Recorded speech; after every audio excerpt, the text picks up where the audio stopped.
What an amazing start to the stream! Oh, all those things that I just said that were so incredible and meaningful and deep and poetic, and my microphone was muted though, so I'd kind of ruin it if I repeated myself. Jeez. Welcome back to another live stream, peeps. You know what I said? Do you know what I said while I was muted? I said I felt a little bit rusty. I haven't streamed for 3 days. Probably not even that. It's probably 2 days, right? And I feel rusty again. We got noises in the ear. Let's do it. 13579 here.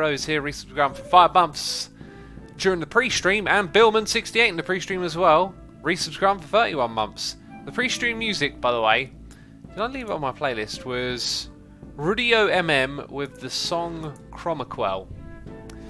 Probably butchered both of those names, basically. Probably most likely butchered both of those words. Okay. Apparently I'm having a hard time talking. That's fine. That's fine.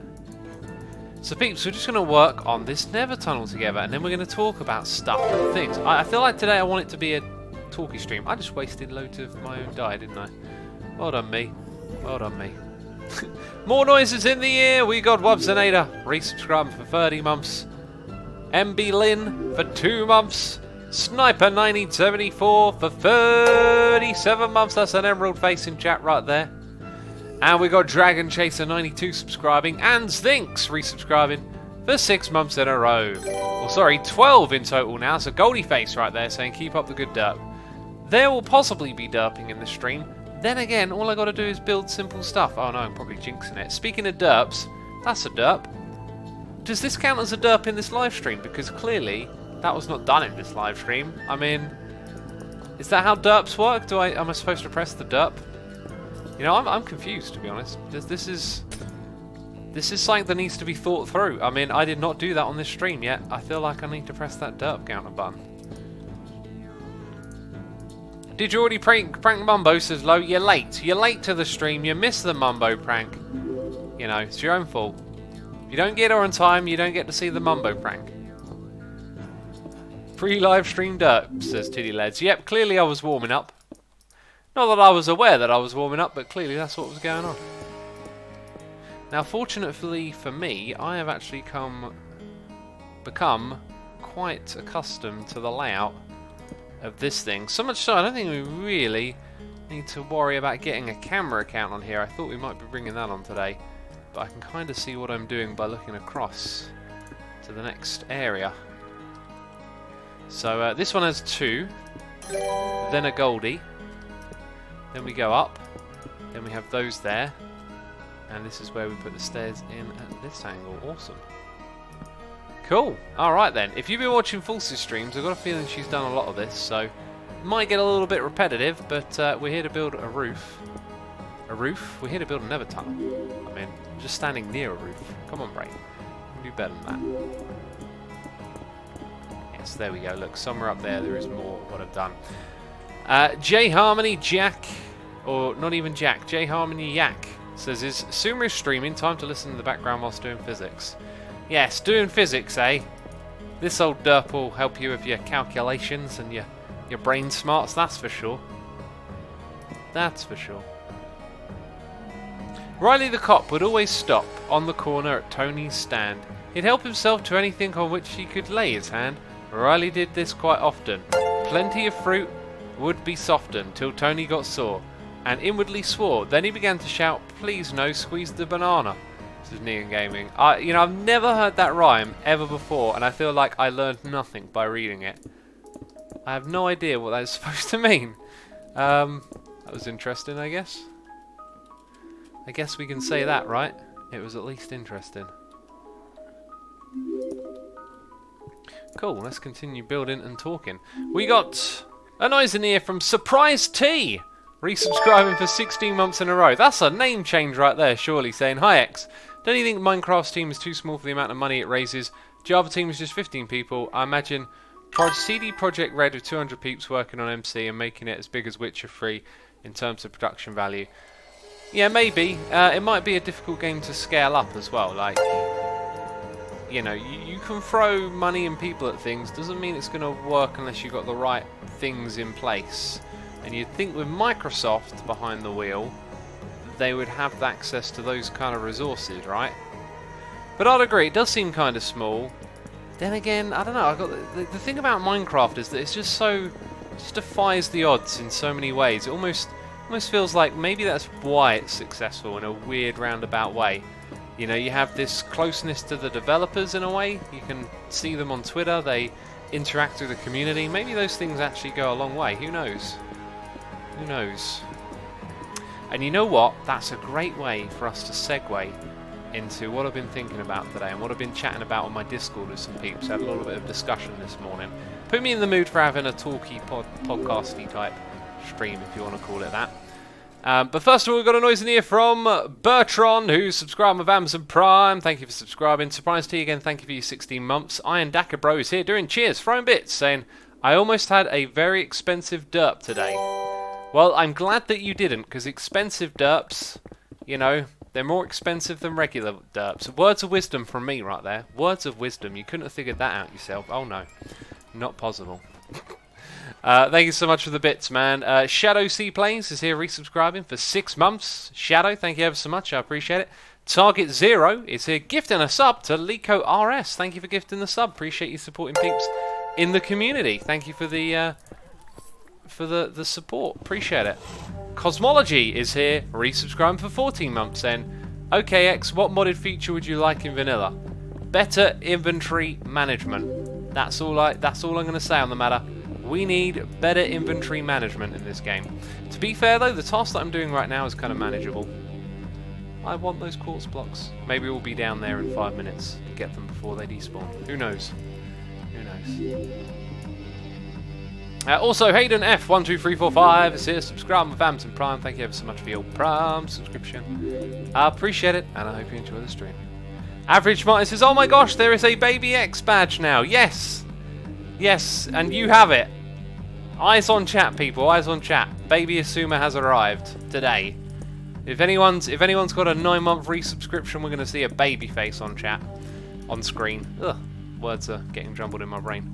So I was having a discussion today, and this is what leads me into the next thing that I wanted to talk about. Right, we're talking about Minecraft development.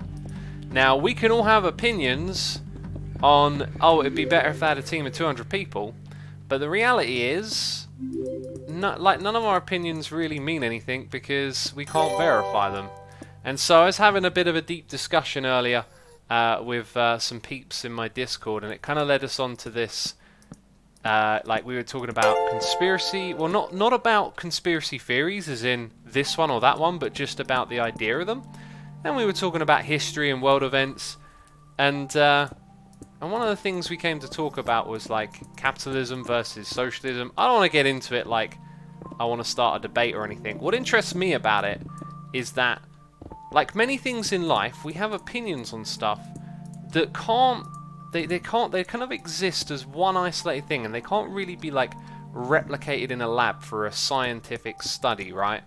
If you wanted to say which system was better, first of all you'd have to define what the parameters of better are, and then people will probably agree and disagree on that. Then you'd need to be able to create some sort of environment where everything has a level playing field to play out. And there it is! Oh jeez! We got a 9 months! Now who would that be? It's Cap the Dragon for 11 months!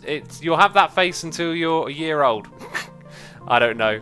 Oh, and it made a cool sound. Arkinson is here subscribing with Amazon Prime, and The Ozium has subscribed for 15 months. Thank you so much for your support, peeps.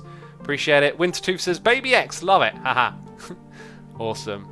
So yeah, like things don't exist in a test tube environment. Like geographically speaking, the world is different. If there's one system here and one system there, there are going to be all kinds of factors and things that can bear down on how the fortune of things play out. What sort of people are involved, you know? Different people have different skill sets, and there's just so much chaos in the world that it's kind of crazy to try and derive truth out of things that are mostly built off of opinion. That's the way that I look at stuff like that, and that's the way I look at a lot of stuff. So when we start talking about Minecraft, to me it's like we can speculate, we can have a little bit of, oh, could it be like this or that, but there's no real way to know, because there are teams out there that produce games with 200 people working on it, And then there's ones that, you know, only have a handful, and both can be successful and both can fail. And there's examples, plenty of examples of both. So how do we determine the factors that make these things so? And, you know, maybe there's some really smart people out there that have got a great way of determining what those factors are, but it seems like, you know, a game like Minecraft comes along and pretty much defies those factors. IMO0226 says, bonus, Soul Side Eclipse. Remember, will you continue? Of course, I mean, I will never forget that. Believe me. If there's like, when I found that name, I was just like, that is the name. That's perfect. That just means so much. Jeez, so much to me. There we go. Off you go. Yeah, I always plan to. It's just this keeps happening, right? Until all of you lot disappear, okay? It ain't gonna happen again. Let's put it like that, right? So if you want it, clear off. That's basically it, right? You know? I tried to juggle doing music again. Music's just such an engrossing thing. I need to, like, have nothing but time available to me. So, I'm also a bit more content now with not doing it than I was before. There's you know, like, it's easy to just get a bit isolated on one thing or just think about one thing, right? Like, this is what I'm supposed to do or whatever, but, you know, there can be many things you can do. And so, I look forward to the day I get to do it again, but that day might not be for a while, and that's alright. But I'm sure I will do it again, that's for sure. So we've got the noises in the air. We got Shizuku3158 resubscribing for 11 months saying, what, baby derp? That's right, we got another baby derp right there. With the baby face in chat. And Woven Rainbow says, Soulside Eclipse streams were the best. You know, I did enjoy giving it a try, but I don't remember being too comfortable with it. Like, when you stream, you're sort of providing entertainment, and I feel like the burden of that, and it's not a burden for me right now, I know what I'm doing when I stream and play Minecraft, right? Like, I know how to get the things done, hang out with all of y'all, and have a good time. But when I was doing the Soulside Eclipse stuff, it was like, this don't work like that. Like, the two didn't overlap for me very well. It was a good experiment, good thing to try, and I don't really see myself doing it again in that capacity. You know, I'm still at a point where I feel like, you know, this is my job, it's my living, it needs to succeed. If ever that changes, if ever, like, my circumstance becomes different, and this becomes more of a hobby, then maybe it'll be easier, because there's, like, no pressure to look at it that way. Then again, it could just be me being a stress head. We got a noise in the ear from Bambigal. Subscribing, Bambigal. Thank you for subscribing. I appreciate it. And we also got Zvinx here doing cheers and throwing bits, saying just celebrating the weekend. But wait, the weekend isn't even here yet. And do you know what I just remembered? I got a warm cup of tea here. We're 13 minutes into the stream. This tea has been sitting around for a while. I wish I had just started drinking this about 5 minutes ago, but it's still warm. It's good. Snurrick, I'm glad you like my thoughts, my philosophy as you described it there. I mean, I also like people to wage in, so if anyone felt what I was talking about a moment ago, feel free to respond. I like it to be a back and forth. It can be a little bit tricky for me to juggle what's going on in chat, considering that most people are like, do a derp. Here I am like, what is the meaning of life? Do a derp! That's the meaning of life apparently. Well, geez, okay. Osas there, going to put the kettle on. Awesome, you got your tea reminder. I wish I had one of those earlier. I really fancied a cup of tea and I forgot to make it. I don't know how that works. How can one fancy a cup of tea and then not actually make it? I don't know. Just not brain smart enough, am I? We got a noise in the ear from Marilyn Miner, resubscribing for 37 months, saying another month, another anniversary. Glad to make a stream. Hope all is going well for you, X. All is going great. Thank you so much for asking. Or well-wishing even, Marilyn. Appreciate that. And hope all is good with you. Thank you for the 37 months. We have Henkel Max here, resubscribing for 17 months. The Zozo Demon, subscribing with Amazon Prime. And Holly Jolly Berry, resubscribing for 3 months in a row. Thank you ever so much for these subscriptions. This is the first stream I've done this month, right? Which would probably explain why we've got so many noises in the air. Ah, things change a little bit right here, do they? They change a little bit right here. we've got to watch out for these changes, peeps. Looks like I will need my camera account after all, because I don't know what to do now. I don't know what to do.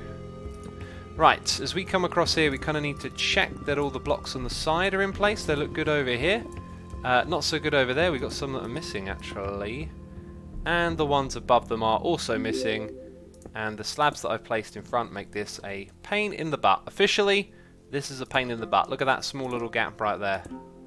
Can we fix it? We can fix it. Awesome.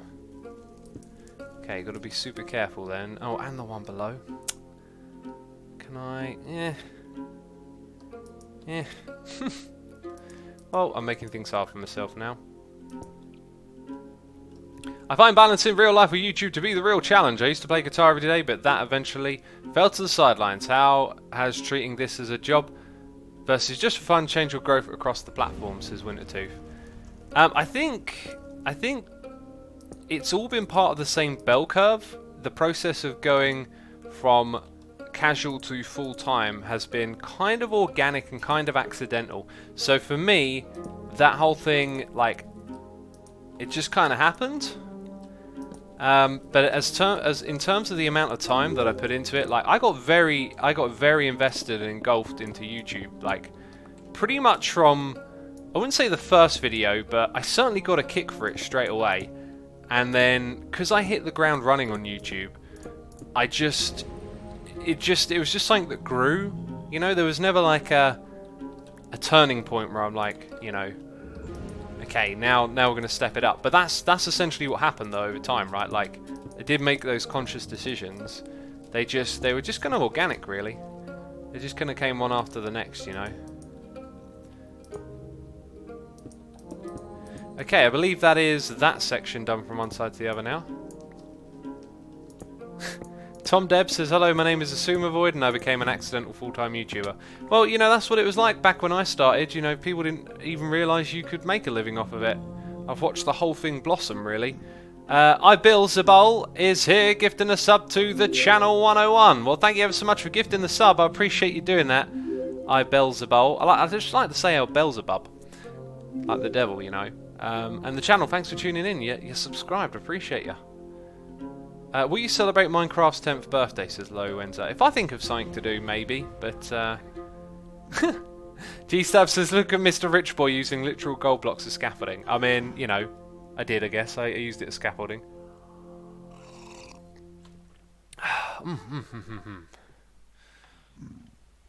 Right, so in the hopes of not having to actually use my camera account, why don't we go check out what happened in this tunnel and replicate it? So it's 3 sections and then it drops. So we build a full one to the top, we let it come down, and then what happens after that? It's kind of the same thing again, except there's a... No, it comes down by 1 there.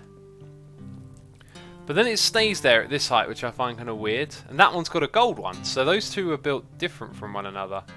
Oh, look. This is probably like a work in progress.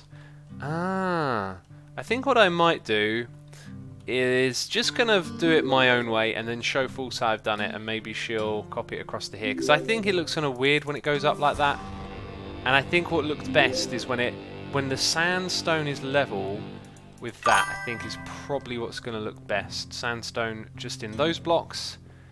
Yeah, I think we'll play it like that. We'll put sandstone level with the top and we won't put any gold in it.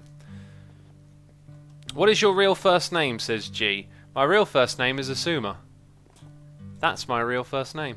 Seb SV is here, resubscribed for 3 months. Thank you ever so much for your 3 months of support. I appreciate it. Hope you're enjoying the stream. Oh, Sass says, gotta go watch X Myth Busting. Yes, episode of Myth Busting came out earlier today. When you put a video onto YouTube, it adds a second to the thumbnail. So I could either have 1414 as the video length or as the thumbnail length, and I chose the thumbnail length in the end. Okay, so we just happen to be low on sandstone, so that's some reasonable timing. Not that way, but that way. Kablam. Right, so we've got loads of slabs, slabby jabs. We need probably more birch wood at this point. think we need more birchwood.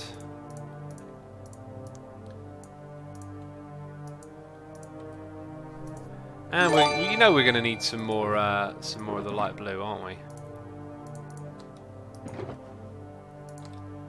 Let's chuck that up in here. Whoopsie. Did it all wrong. All wrong. Now I've got to do it the slow way. Okie doke. Set over here. We got a noise in the ear from Ed Network, who's resubscribing for 33 months. Thank you ever so much for your 33 months of support. That's incredible. I appreciate it. Hope you are enjoying the stream.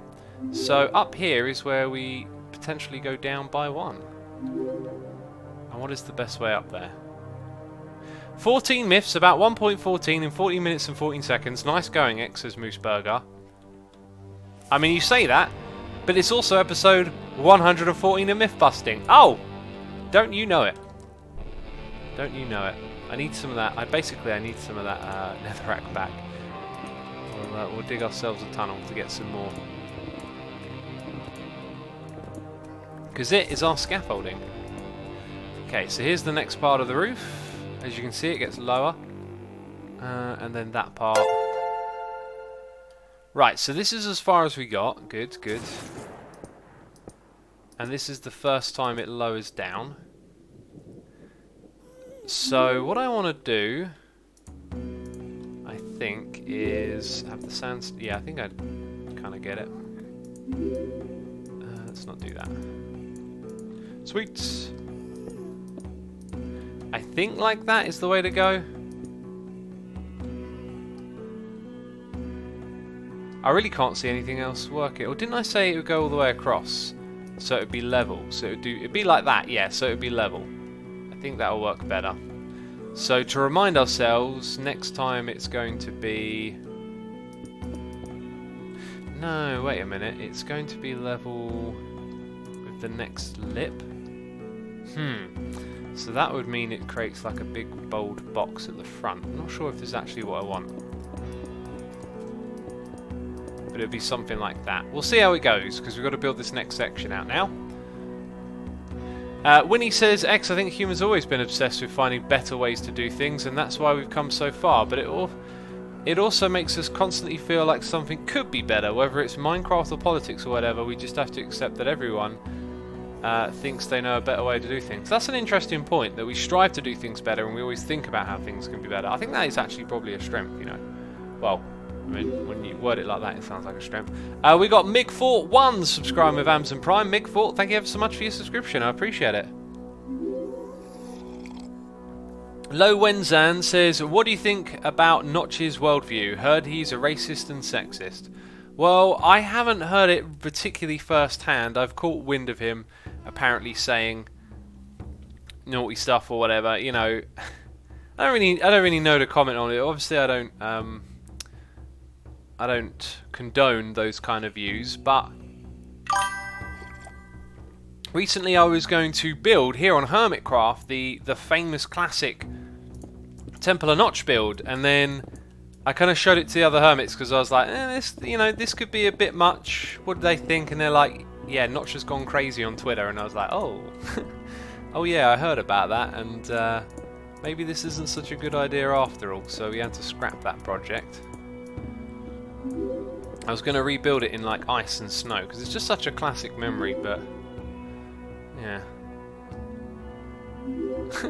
The Martian says, Notch has nothing to do all day and a huge amount of money. It's not surprising that he went insane.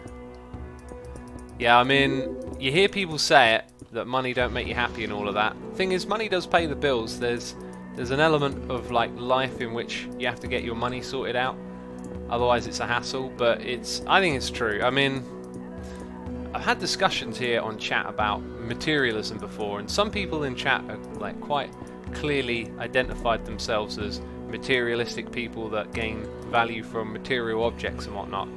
I'm really not one of them, and I don't like it. It doesn't, to me, it's like a false pursuit. But I don't know. It seems like some people out there are quite happy with the idea of being materialistic in this world, and if that works for you, it's fine. But It's just one of those things, like, you know, he sold the game for all that money and probably looked at it like, the money's just going to make life easy and everything's going to be great, and, you know, life's most important questions money can't answer.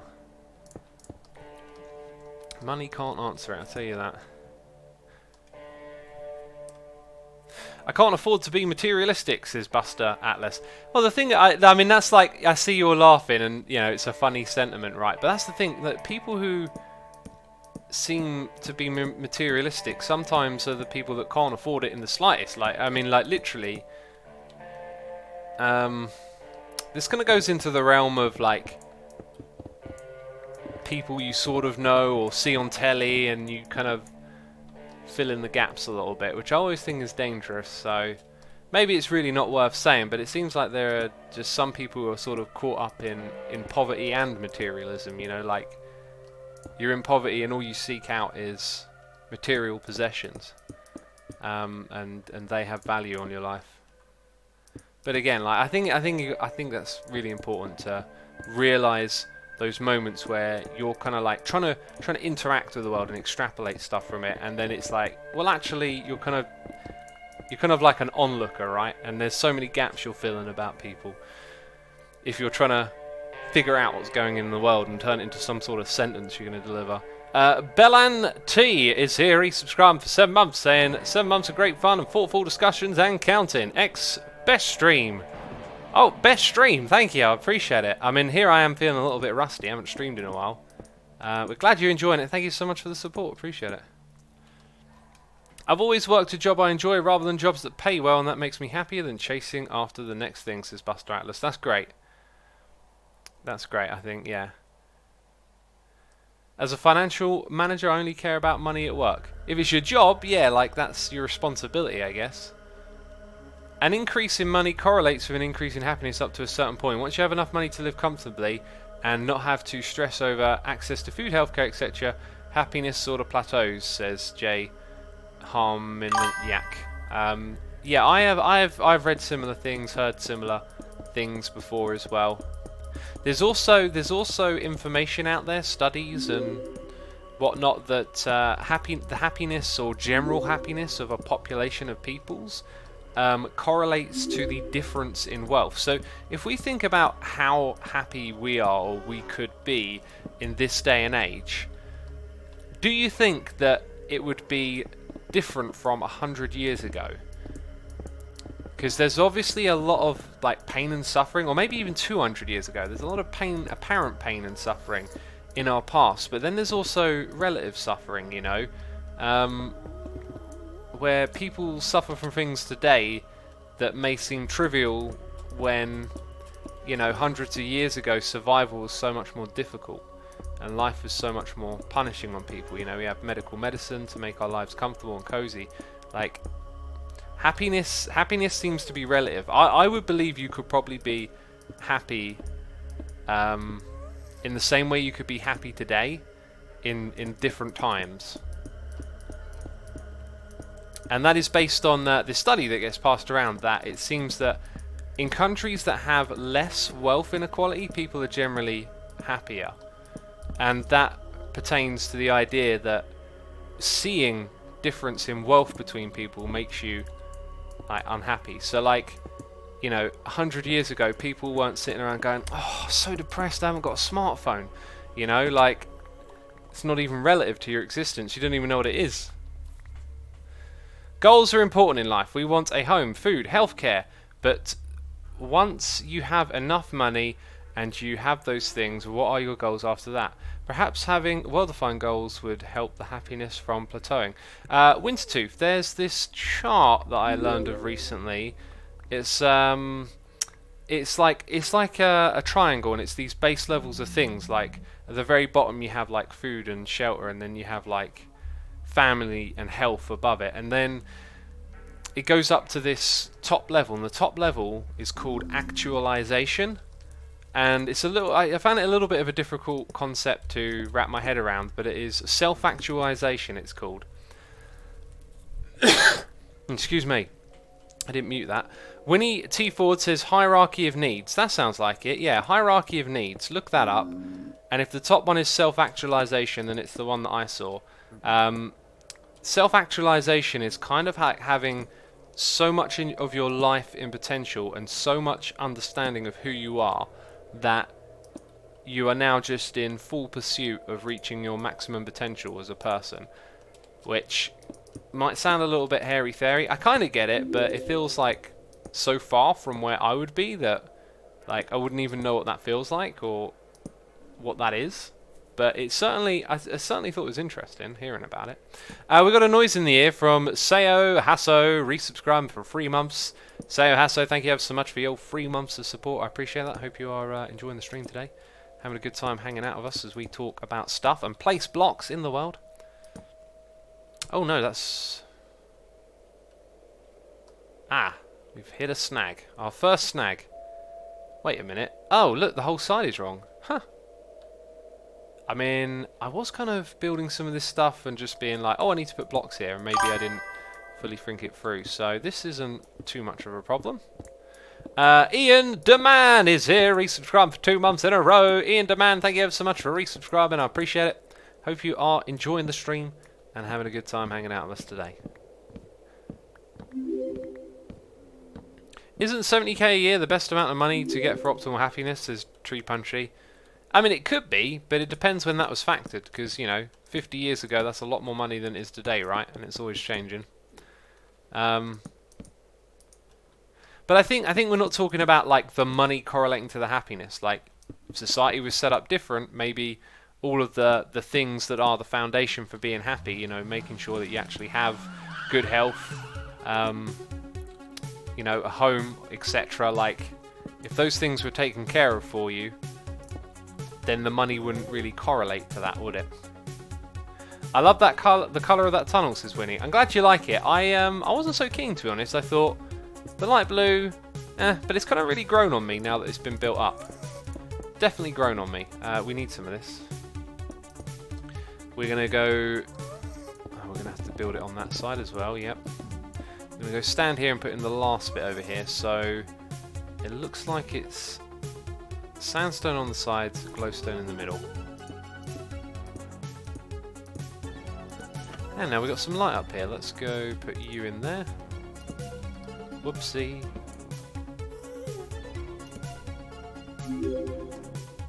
Peeps are saying looks like purple. It does a little bit, doesn't it? Oh, look at me with my golden scaffolding. I want that back. Also, from a psychological perspective, what makes someone successful and what is considered a good/happy life varies based on culture, says me human. Yeah, it would, wouldn't it? Yeah, but I think whatever the culture says, like, you should look inwards at yourself.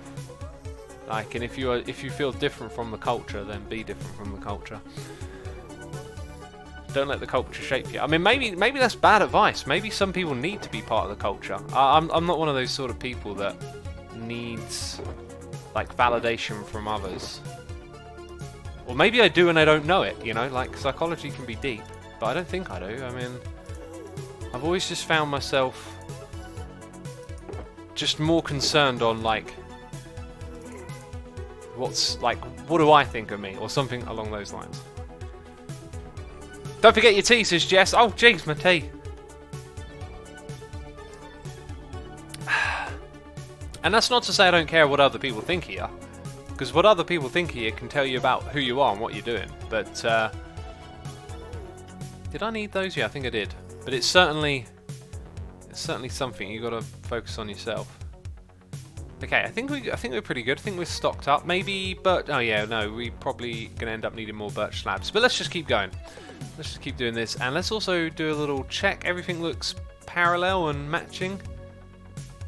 And up the top there, we need a little bit more sandstone. But we can start building this up now. How much iron did you collect for the update, says Onerous. You know, I collected loads. I filled up Tango's shop for him, took a little bit for myself. And I think other people have gone and done the same thing as well. So I think Hermitcraft probably has got enough to last the rest of the season. And I don't think we're probably going to have any iron farms by the sounds of it. Unless Mojang, you know, put in some serious optimization. Now, is that one there 2 or 3? I think it's just 2. I seem to remember there being one with 3, but it's not this one. The server isn't updated, is it? Says Number. No. No, it's not updated. Daily reminder to make sure you're sitting comfortable, yet supportive position. Keep up the good work, says check your posture, please. Thank you for reminding me of that. I constantly sort of wriggle into less favourable positions on this chair, like crossing my leg. And sometimes I notice I can be pretty like relaxed. Everything can feel normal, but I might just start like straining a part of my body due to how I'm sitting. So now I've kind of like repositioned myself back upright straight, and yeah, I don't think I was in a particularly discomforting position or anything, just yeah, it's so easy to just kind of like wriggle into a weird position on a chair. Like, I'm someone who likes to sit cross-legged, so doing that on a Herman Miller chair, probably not good. And I tend to do it more than I should as well. Have you seen Captain Wutax's 4 to 7k iron farm?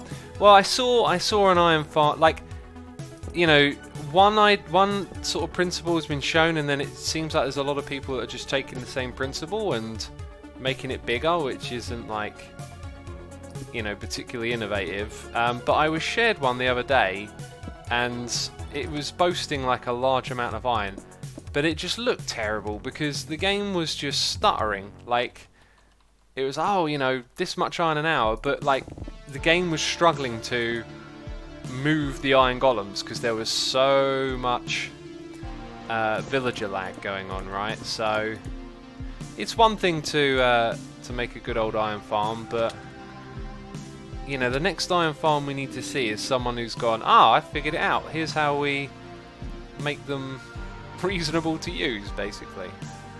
Lizzie Best, welcome to the stream.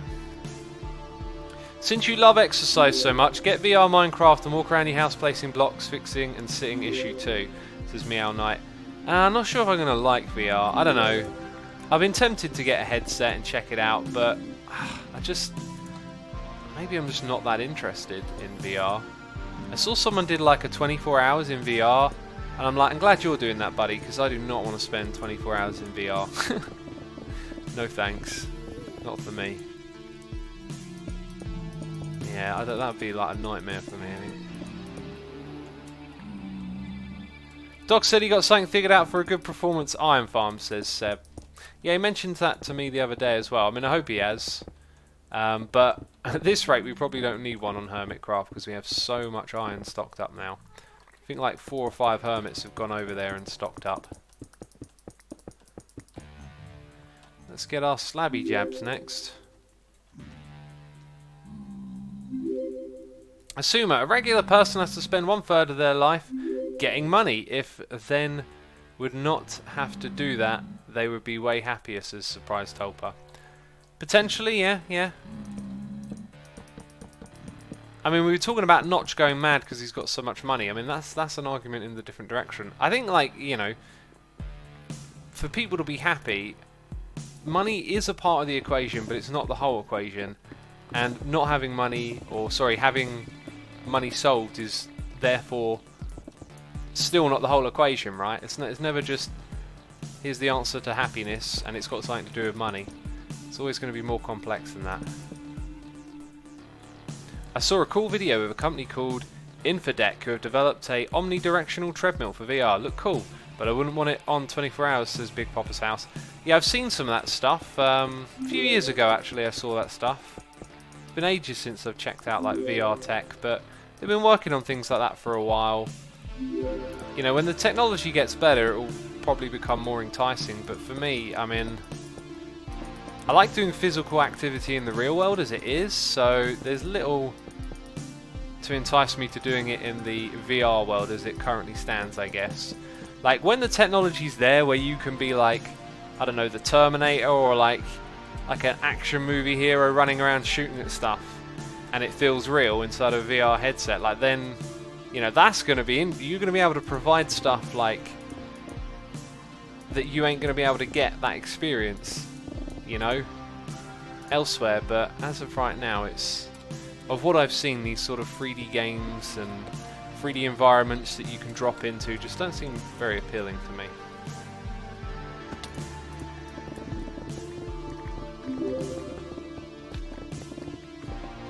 Right, we know where we're digging now. We're digging here. And out a bit. I can hear a slimy thing coming for me. So many blocks in the way.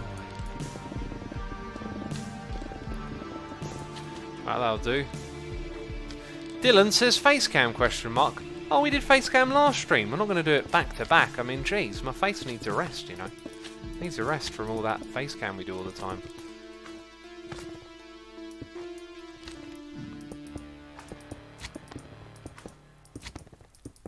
I'm actually afraid of VR tech, says Gaming Grandma. I mean, depends what your fear is of it. Like, you can get all dystopian with it and picture like people sitting around like zombies with their faces looking at a screen all day, which is sort of already happening with smartphones and computer screens. It's quite funny if you rattle your brain, like for anything like dystopian or out of place, bizarre. Sometimes there's something quite similar already happening. Bit of a broad thing to say, but you know, I'm a proponent for playing devil's advocate. I don't. Why does that get to be called devil's advocate? Like, it just sounds kind of sinister. I think I naturally just kind of these days, like, if I hear something, if someone expresses something, I always just don't take it as it is and think about how could that be different. Like, is that so? What could you say that would make this not true or different? And sometimes there is some wisdom or answer in there. Kath the Dragon says we already live in a dystopia.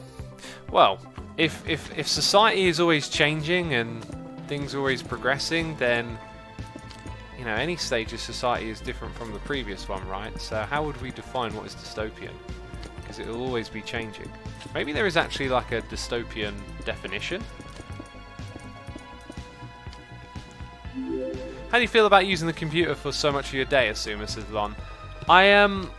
You know, I like being at the computer and doing stuff on it, but it does take a lot of time, and I generally am very organised in my days and make sure I get frequent breaks and reasons to get off of it as well. And so I'd say I've just got a good handle on it more than anything. Like today, you know, I probably haven't sat at this computer for more than 2 hours straight. Maybe 2.5 in the morning, tops. Yeah, it's always broken up with like, right now I'm going to go exercise, right now I'm going to go cook, and yeah, it keeps me moving about, keeps me active. Okay, I think it's 2 at this height here. This is not a bad technique for building up this wall, I might say. I might just say that. In fact, I did say it. You know, here's me deliberating, I might say it. I've said it. Jeez. I admit, I've never heard the word dystopia, and I have no clue what everyone is talking about. Dystopia is like, if you think of utopia, I think it is the... Oh, now, what is that word that when you say opposite, instead of saying opposite, like the axiom? It's not the axiom, that's just another word floating around in my head. It's not the antithesis. No, what, there's a word for this when you say something that's like the complete opposite. And we got a baby face on the screen. It's Draco Wolf resubscribed for 9 months. Saying, hey X, it's good to be subbed to you again. Your modded server is fun to play on. I'm glad you're enjoying playing on it. I'm going to get back to it soon when this episode is done, which might be tomorrow morning. Here's the thing. I think I'm going to scrap playing aesthetically. Like, I was trying to build a floating island. I kind of realised, oh man, this is going so much slower than I wanted it to go. Antonym, people in chat are saying. It might be. That doesn't click in my head though. It's not like, oh, that word. Antonym. Maybe it's something similar, I thought. Kath the Dragon says, dystopia, an imagined state or society in which there is great suffering or injustice, typically one that is totalitarian or post-apocalyptic. Yes. I always, when I think of dystopian, use it more broadly in the sense of being un-utopian, right? Like, when things are... Yeah, although those are un-utopian things, like totalitarianism and post-apocalyptic, yeah, so I guess that kind of literally is the same thing. Cup fans online, Cup fan hype. Symptom, synonym and antonym. Yes. Dungo Doot says you have a great vocabulary. Thank you. I really like language and vocabulary. Ironically, it was something I was very bad at school. Couldn't spell words properly. Couldn't pronounce words properly. Most of that's still true. But I love the creative and expressive use of language. And in my music blogs, I get to really kind of flex that a little bit. And I used to write poetry as well when I was a teenager. Okay, and yes. Okay, it's appalling teenage poetry. You can laugh at me. Laugh now. It's all good. But I look back on that ever so fondly. It was such an expressive outlet and something that I needed. And I still have all of my poetry, and every now and then I go look at it and shiver slightly. But yeah, it gave me something that I've been able to use again recently with this music blog that I started a few years ago. And it's just very nice to be able to just have this like time to take what's in your head, these thoughts you have about stuff you're passionate about, and then turn them into words and do it in a way where you're like a painter, you know, putting something together. It's really good. Sadie Cat says, I still write horrid, cringy poems. Well, that is awesome. Keep writing them, because, you know, writing them is a great thing to do. It really is. Get whatever's in your chest off of your chest, you know, write a poem. Did you see the Sonic trailer, says Lo Wenza. I saw it, I kind of opened it and flicked through it, rolled my eyes, and then I was like, well, I'm not watching that. I mean, I didn't plan on it anyway. So yeah, I was starting to talk a little bit about Sky Factory. So I think, right, you know, when I play on here, what do I always do? I always do grinds, and I don't do aesthetic and creative stuff. Why? Because I kind of just need to be in a non-talky zone. I need to just be silent and thinking to myself and making decisions and thinking about, like, what do I like and what not. And that rarely works out on stream, so I don't really do it. And with Sky Factory, I was like, right, I'm playing modded, but I want to make it look good. And I think if I go down that, I'm going to stretch myself. It's going to be difficult to do that kind of creative building on camera, which is the only time I'm really going to be playing in that world. And so I think I'm going to scrap my plans to build an aesthetic base and just you know, pick out some chiseled blocks, something that looks nice, and get something very functional going, and then try and actually make my way through the mods and learn something. Otherwise, I think it's just going to drag its heels a little bit, what we're doing there. So yeah, when I play Sky Factory next, I'm probably going to tear out my little Sky Island, build a box, and start calling it a base. Like, my base is going to be a sequence of rooms, right? Clean, orderly rooms. That's what I'm going to go for, essentially. Right, we got a noise in the ear from Fox Socks 33. Resubscribed for 3 months in a row. Fox Socks, thank you ever so much for your resubscription. I appreciate it. Hope you're enjoying the stream. Saying thanks for sharing the fun and happiness. No problem. Thanks for tuning in. We also got Naidu subscribing with Amazon Prime. Thank you ever so much for subscribing. I appreciate it. Thank you ever so much.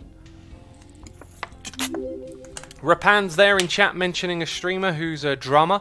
I saw one that I think Impulse shared, and they had their triggers on their drum kit set up to like flash the lights on Twitch. That's something I wanted to do for ages. Like, I've got an electronic drum kit, and I always think from time to time about, like, how cool would it be to hook up lights to the different parts of the kit, so there's like some visual feedback alongside what you're doing. I loved playing drums, man. I have, since I moved in here, I've not set up that kit because it takes up a bit of room, then it takes up a bit of time to set up, and I've just got this feeling in like the back of my mind, like, it's literally going to take me like a day to build, configure, and then I'm going to be able to play it for like 5 minutes every now and then I probably won't actually end up playing it. It just feels like from the get-go it's such a small like return on investment, and then it takes up like some space in my house that I don't really have space for at the moment. So that drum kit is just sitting in that box, and I'm like, one day you're going to get battered. It's got double pedals as well. I used to be able to double pedal on the drums, do the old kind of stuff. It's so much fun to do that. If you play drums and you don't have double pedals, get yourself a pair of double pedals. They're amazing. I got Target Zero here, gifted another sub to just B9 Orn.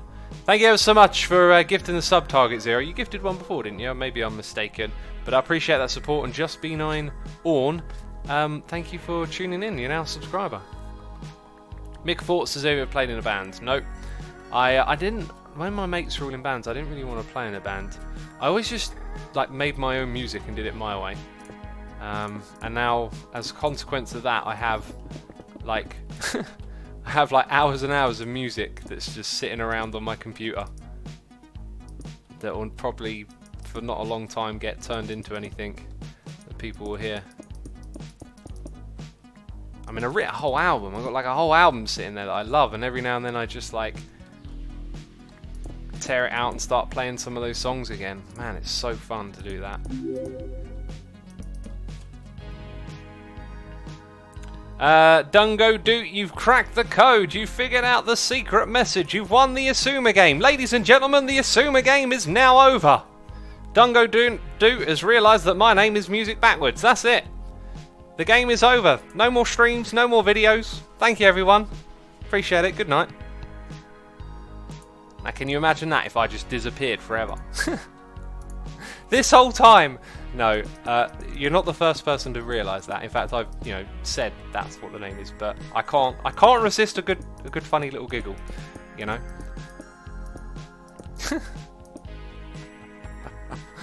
Oh, imagine that, eh? Imagine if that was literally it. I just disappeared forever. I mean, what if I wrote down a sequence of numbers and I said, if anyone ever figures this sequence of numbers out, I'll quit, right?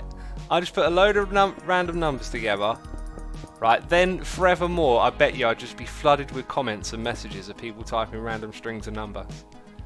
And it would be like, uh-oh, someone's going to get this.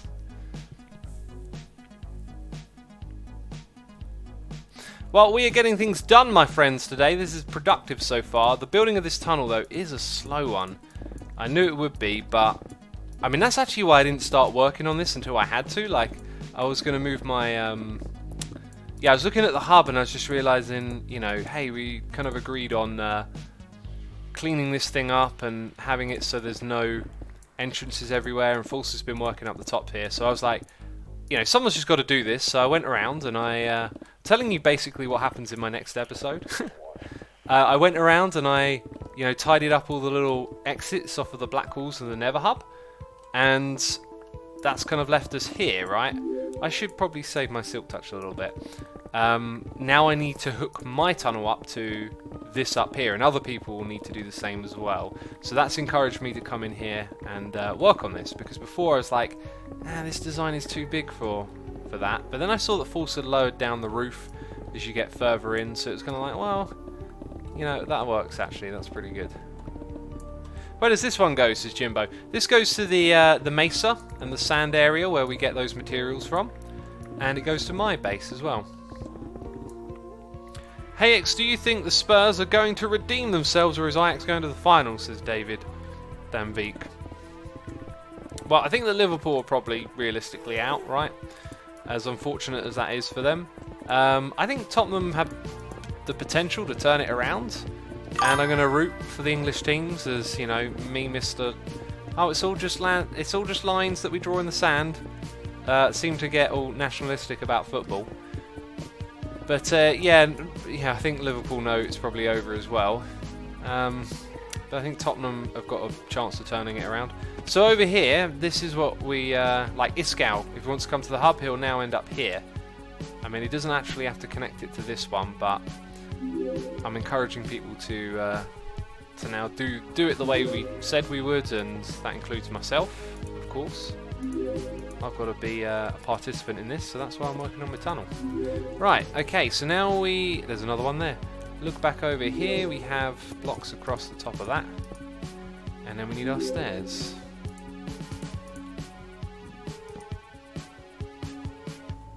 Tottenham wins tomorrow, says Shadow Blaster. You made me think the next game was tomorrow. It's the Premier League tomorrow, right? It's the end of the season for lots of clubs. Not the Premier League clubs, actually. Now that I think about it. Anyway, I know most people don't like football talk, right?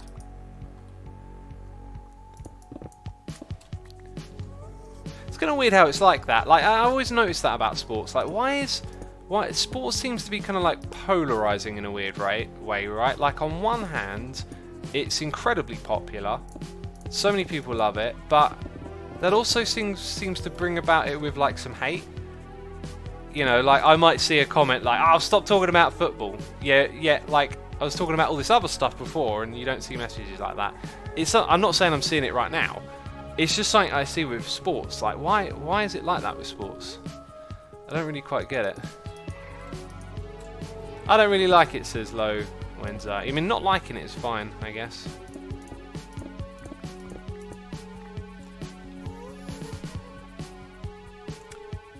My server is skipping ticks. Have you ever experienced this and got any tips? Says Next Star. Yeah, you should debug the server and see what's taking up all the ticks. So then you can look at the debug log and see where the ticks are going, and if it's something you can fix, you'll probably see some sort of oh, look at that thing shouldn't be doing this, you know. Maybe it's a bunch of villagers or chickens, and then you have to do a little bit of lag busting. I mean, it's something that happens on Hermitcraft from time to time, right? We have some TPS issues, so we debug it and we look at the log, and then it's like, oh, it's this thing over here. I mean, it's not always that smooth, but in the past it has been, I guess. I think football is an overrated sport, says Connor. As a hater, because it is a waste of taxpayer money. The players make millions, yet we have to pay for stadium security, and it just seems wrong, says the Flying Bun. Well, on the note of that, there's also, you know, giant companies and billionaires and millionaires with even more money than football players who don't pay taxes and whatnot, but I guess they're less visible. Like, I'm not saying it's alright, the whole money situation, but I don't know, like, if you were a football player, you wouldn't go, no one's going to go, oh, I can't accept this £80,000 a week salary. This is disgusting. Like, once the money's in front of you, you're probably going to take it. So I mean, I know it's a bit engrossed how overblown their wages are, but it's the nature of money is that it's always just going to be uneven. Not to say that we shouldn't try and make it more fair, but I mean the sport. I mean, like I really enjoy it, and I just feel like maybe people don't quite see what it is, like, especially soccer or football over here in Europe. Like, it's such an incredibly dynamic sport with so many like variables happening at the same time in terms of like tactics, individual ability, and like choices that are being made on the pitch. It's all sort of live and fluid. There's probably like a computer game equivalent, like something like StarCraft. StarCraft is very strategy heavy. Then you have, in fact, StarCraft might not be a bad analogy really. Like, you have players' own ability to do tasks. I forget what they call it, but there's this thing. It's like actions per second or something. It's like how quickly can you play. And then you've got strategies, and you've got responses to strategies and events, and a lot of that's kind of like what happens in football, right? Like, you play as a team, and it's about how you're set up, and then there's individual players' ability, and you can kind of see that when they're on the ball, you know, and the choices that they make.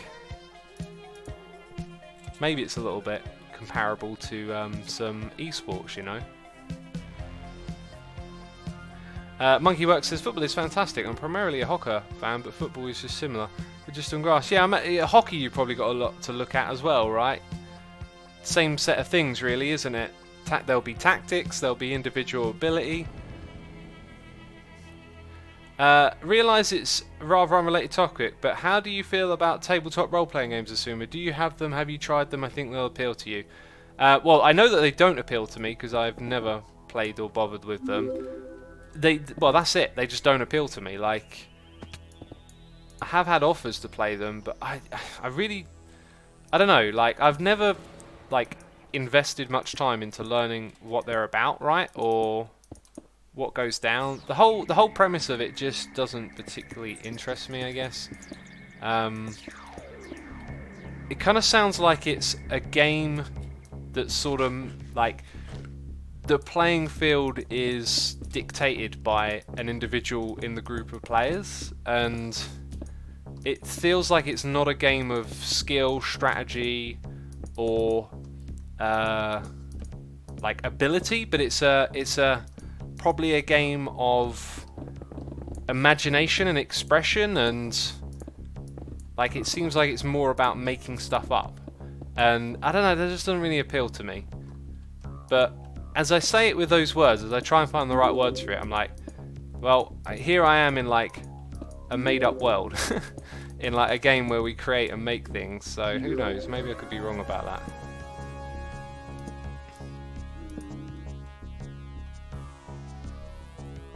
Hey X, is Tango ever going to play Hermitcraft again, says Quinna Plays. Best person asked for that is definitely the man whose name begins with X. Assumer, I know everything.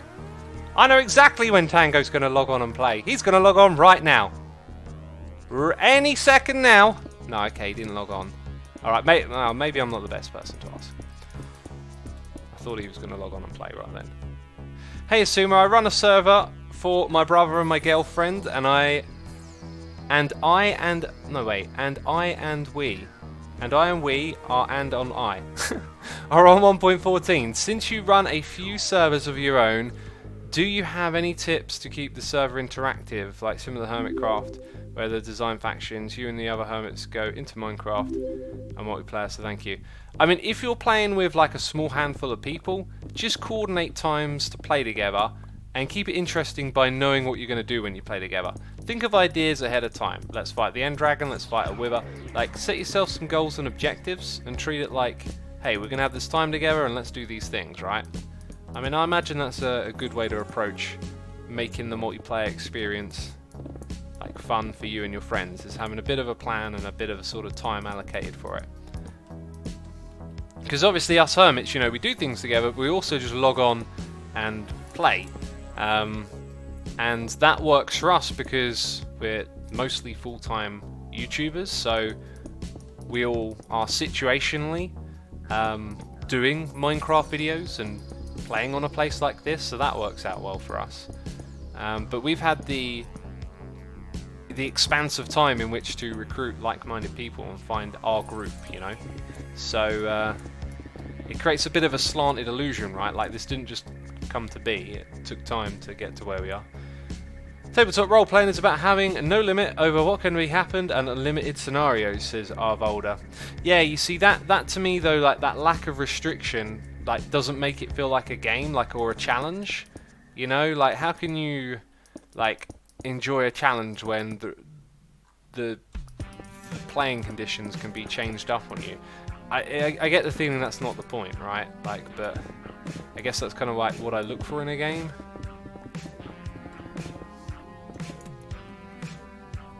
Hey X, will Biffa upload a new Hermitcraft video, says Batman WCY. You have come to the right person, the man whose name begins with X. Biffa's gonna log on to the server right now. Right now. No, okay, maybe you should ask Biffa. Maybe you should just ask Biffa. Wait, Yellow Harold says it's the 3rd of May and it's snowing. What? Well, the last couple of years we've had some... it's snowing where I am. I haven't looked out the window in God knows how long. No, it's not here. Wait, don't you live on a different country? I always think Harold lives in England, but I don't think that is true.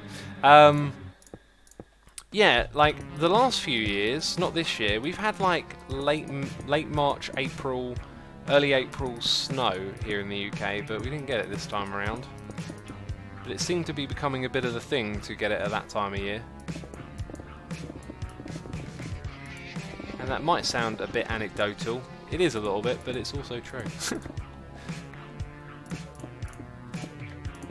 It's also completely true. Hey X, how comes you know everything, says Low Picking. Here I am, waffling on, trying to express my ignorance and how about don't know about things and how I'm trying to point out biases and assumptions that we people make, and you come along and tell me I know everything. I have failed miserably in my efforts to convey my own ignorances. Jeez, I'm going to give up and pretend I know everything now.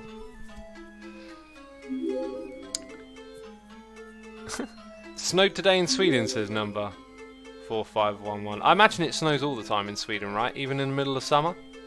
Now, maybe at the top of Norway it does. Big Father House says we had snow the first few days this week in Calgary, Canada. Ah, but Calgary is a skiing resort, isn't it? It's also where the Calgary Flames play. Okay, so I need my slabby jabs, and I've got none. I've got no slabby jabs. It's taking its time, people, but we're getting this done. I think there are loads of different ways to play, but ultimately RPGs are about hanging out with mates than tactics or strategies or challenges. So totally fair that wouldn't appeal to you. Yeah, I mean, when I hang out with my friends, we usually catch up and talk about stuff as opposed to like playing a game. Right, that goes over there. Then we need to grab more of this stuff again. Multiples of 3. Let's go 21. We always seem to need a redonkulous amount of this stuff. I am probably going to need some more stairs as well, aren't I? And now we've got some more stairs. Cool. Right, probably going to need some more sandstone. Let's get all of it sorted out then. Jeez.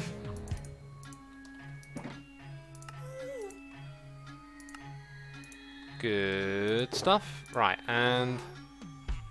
Ah, clay was the other one, wasn't it? Good old trusty clay. How low on my dyes am I? Pretty low at this point. That'll do me. Oh, that's all the dyes gone. Jeez! Where can I get some more dyes? Right in here. By the way, we had a noise in the air that I completely missed for some reason because I'm a complete buffoon. It's Chromatical Sobar. Chromatical Sobar. Thank you for 2 months of support. I appreciate it. Apologies for being late on the noise in the ear. I, for some reason, did not notice.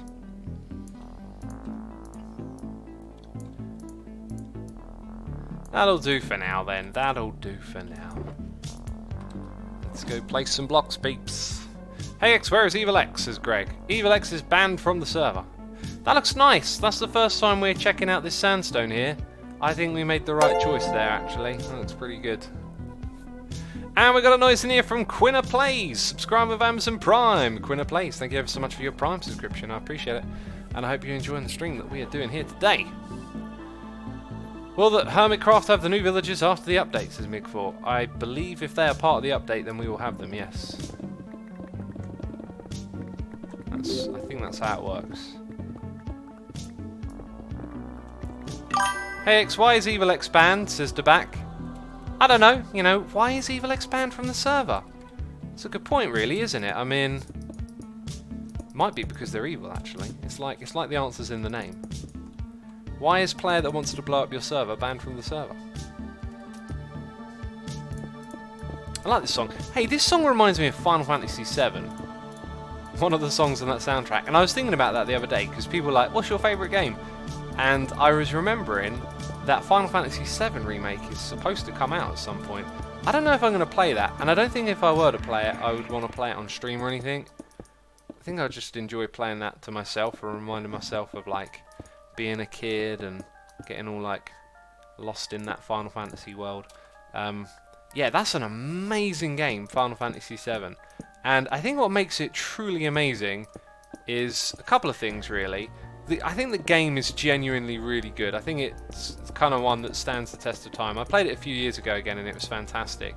But the real kicker is the storyline. It's just, you get really invested in the characters and the whole premise of the story is epic and wonderful.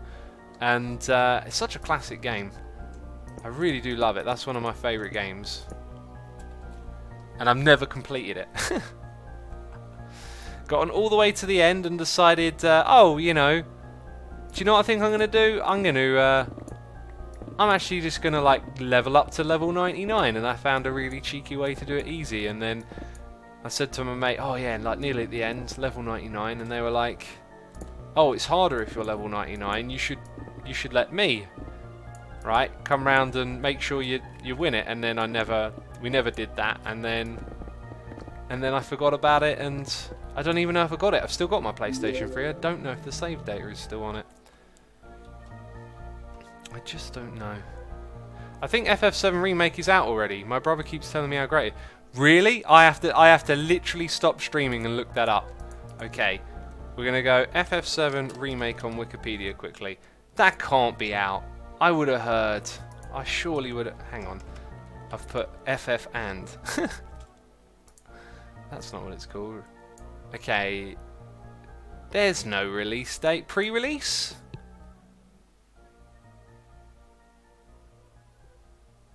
Okay, so the last time they said anything about it was after E3 in 2018. And this thing was announced or started develop in 2014. So it's now 5 years into development. Do you know what? With so little said, I wouldn't be surprised if I heard it got cancelled. I got a weird feeling about it. Especially considering it's going to come out at the end of this console cycle. Although that can often be a good time for console games, because although there's a new console on the horizon, like generally in the history of consoles, it takes them like a cycle to figure out, you know, like basically they figure out how to squeeze more juice out of the consoles over time, right? So the games that come out near the end on that console are generally really good for that hardware. But then you have like this new console with all the new fandangled shiny things.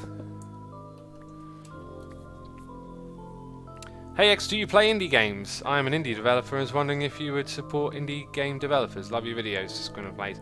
Yeah, I've played quite a few little indie games. In fact, they're the ones that I'm a little bit more drawn to, naturally.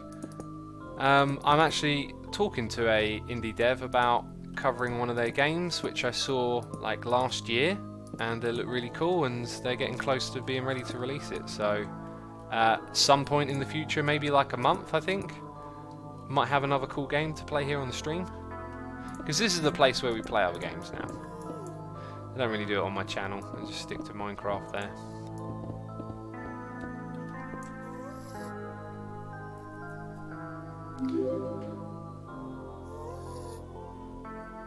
Iggy Ika says streams, he's off to track down Final Fantasy VII and play that instead.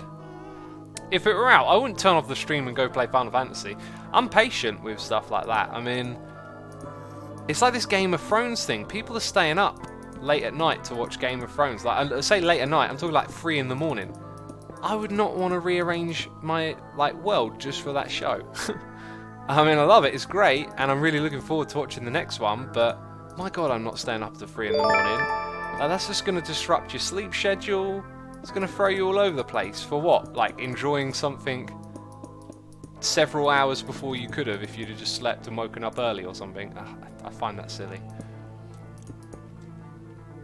Find it rather silly.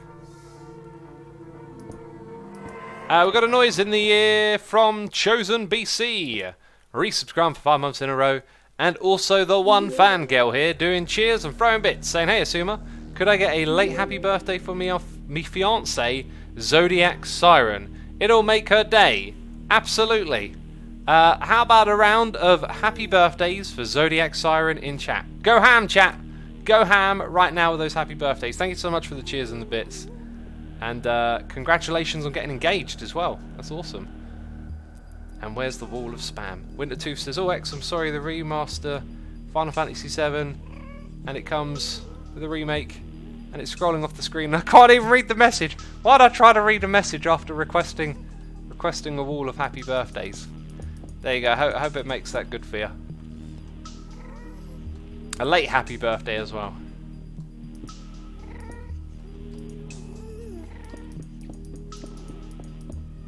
What's the sleep schedule? Low, I play at 3 AM anyway, says Iggy Ikea. A sleep schedule is order, it's discipline, it's getting things done. It's like having a sleep schedule is great.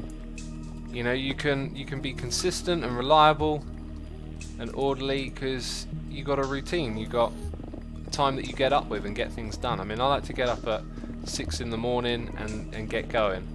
And now that summer's rolling around, like I might get up even earlier because the sun's up. That always helps you wake up. But I mean, the day is there for you to fill it up with things. X, how do you feel about Iron Farms nerfed in 1.14, says Quinn of Blaze. I mean, I'll probably have more of an opinion about it like next season when we don't have iron. Then I'll be like, bring back the Iron Farms. As of right now, I'm kind of like, you know, hey, I've got all this iron here. You know, what do I care? See, I've got an inability to think about the future, much like much of society, right? Global warming, pff, the kids will figure that out when they're older. Are we equating iron farms to golden warming? What the heck is golden warming? Jeez. Oh, right. Okay, we're going to build up another side now. We don't need to keep this bit here, do we?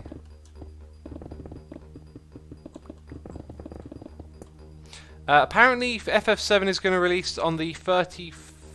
The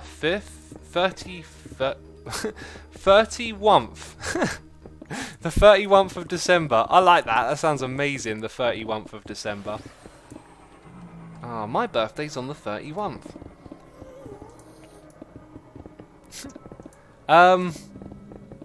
Yeah, I mean, hey, let me think. Christmas holiday might play it a bit. Oh, wait, no, 31st of December. Oh, if it came out before Christmas, that'd be great. Could play it over Christmas. May 17th is the 10th anniversary of Minecraft. Probably nothing. I'll try and keep it in the back of my mind, and maybe I'll have a little bit of a, oh, I could do this. But yeah, probably not going to do anything for 10 years of Minecraft. But it is incredible to think it's 10 years old. I really do think, though, that, like, you can very much look at the first couple of years as very embryonic. But even then, like, even if you call it 8 years, this game is, like, still kicking and screaming, you know. And I saw this Ant Venom video about its, like, recent resurge in popularity, which I've kind of noticed as well. And a really good theory there, though, equating it to Hytale, which that's quite smart, really. You know, something truly competitive to this game comes along.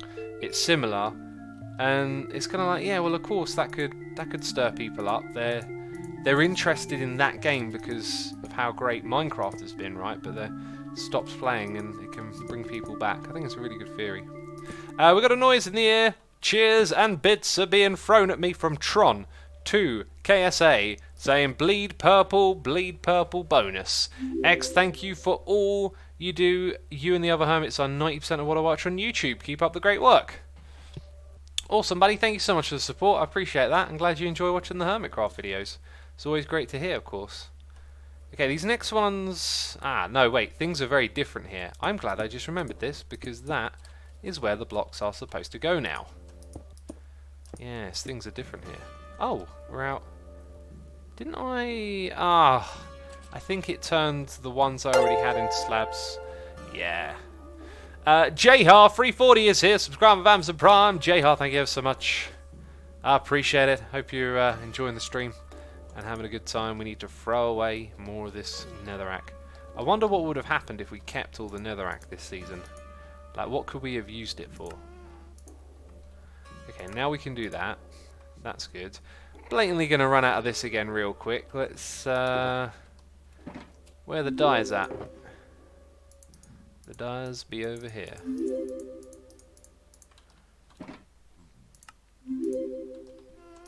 Okay, and then we need a couple of those. Yeah, there we go. X, what's your favourite feature in 1.14, says Quinn of Blaze? There's quite a few, but I really love the look of all those new blocks, you know. I really do. I think especially the stone slab, like, for terraforming, that's a game changer right there. The game has been changed. They added a block. A block that has so much meaning packed inside of it. So many possibilities to be unleashed. Right, let's bring it up and over. Do our thing. Right. Hey X, what would you like Mojang to add to Minecraft, says Dragon Chaser? Inventory overhaul update. More slots in your inventory. Larger stacks of items. Bigger hotbar. Less tools to juggle. And easier ways to place blocks and more block variants, and that's what I want to see, the inventory update. And banging my head. And the no banging your head update. That one, I definitely need that one. Okay, I think that's, yep, gold there. you and you, them and there, over here. Where and where, right. So we bring that across, over to here, on top of there, up and across. Beautiful. And that is our sand. That's the biggest sandstone wall as well, right? They get bigger the further down they go because they're going to take up more, yeah, more space, I guess. Right, let's dig out. We've got to go down here now.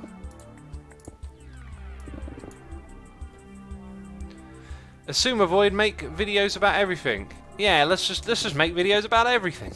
That'll be easy. That won't be difficult. Oh, I just remembered something though.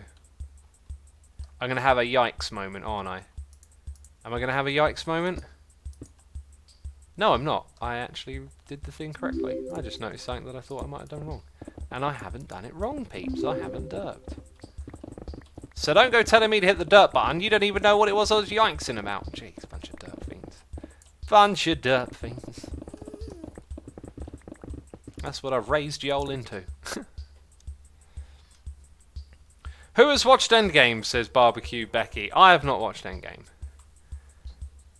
I could have gone and watched it, but I didn't know what on earth was happening, so I didn't watch it.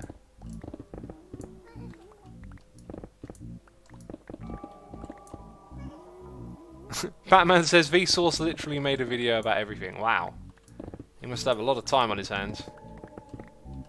But hang on a minute, what about everything after that video? Hey, what about that everything? Okay, let's put in those. Aha, we need to go into this space and into that space, yes. So that shape needs to be dug out as well. And we're going to have a noise in the ear. It's MigFort1 doing the cheers, throwing the bits, saying love watching your stream. I'm glad you enjoy it. I thank you for tuning in. I thank you for watching. And I thank you for your cheers and your bits. Hope you have a great day. Appreciate the support ever so much. Dr. Flockip says, hey X, do you have /know how to do any hand skills like soldering or welding? I'm currently soldering my guitar pedal. I am the opposite of hand skills. I have dyspraxia. Welding and soldering are incredibly difficult. I remember trying to solder at school and it was abysmal. And like even using a screwdriver is painful, which is just stupid. But yeah, fine motor skills I suffer with. Jess says, well, there's a game on stream called Everything, so technically it's possible. False advertising. False advertising, that's what I smell. Oh yeah, I didn't need to dig that out, because that goes there. Well, that saves me placing a bunch of blocks, doesn't it? Done it now, yeah? In it. Right, let's place these right here.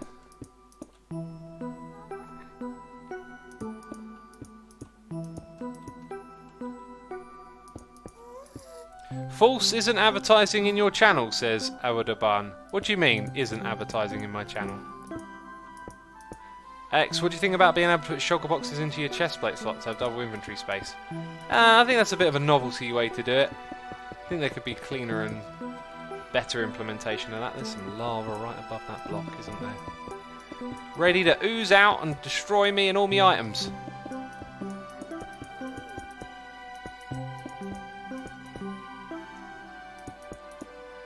Okay.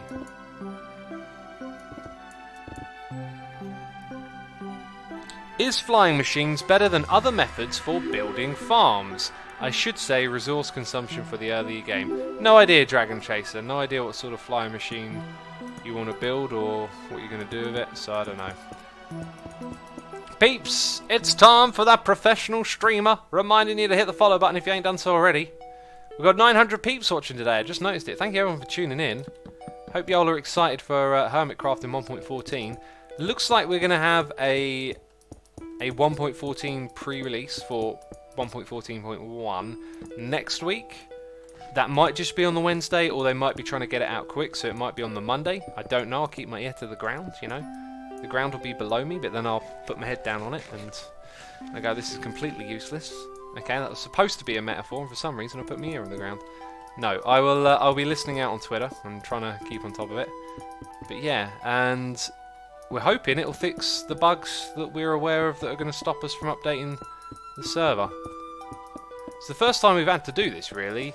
Most of the time we just update and things are good, but this time around It's a very ropey update, and it's pretty obvious why. I think Microsoft are giving them deadlines and they're not able to meet them, basically. With that team of 15 people. Okay, there we go.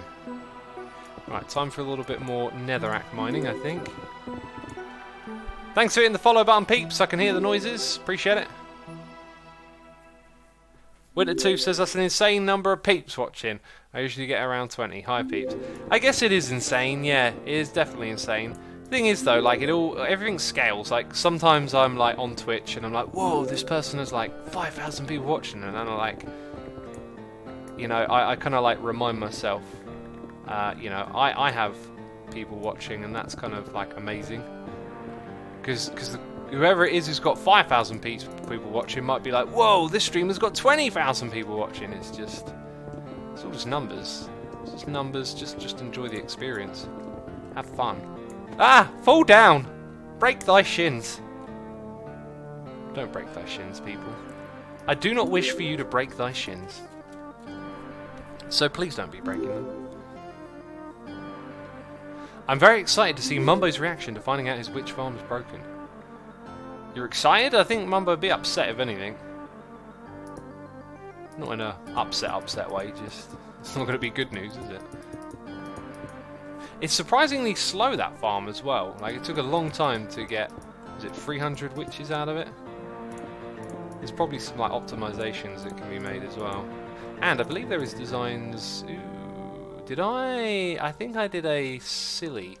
Let's go do some counting here. I think I got carried away. 1, 2, 3, 4, 5. 1, 2, 3, 4, 5. 1, 2, 3, 4, 5. That's good. I got carried away. It's better than me doing the other. I should have really noticed. I don't know why I went all the way up to that thing and only now just figured it out.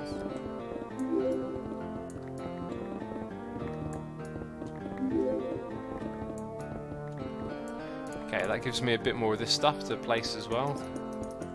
It's going to come down the side here.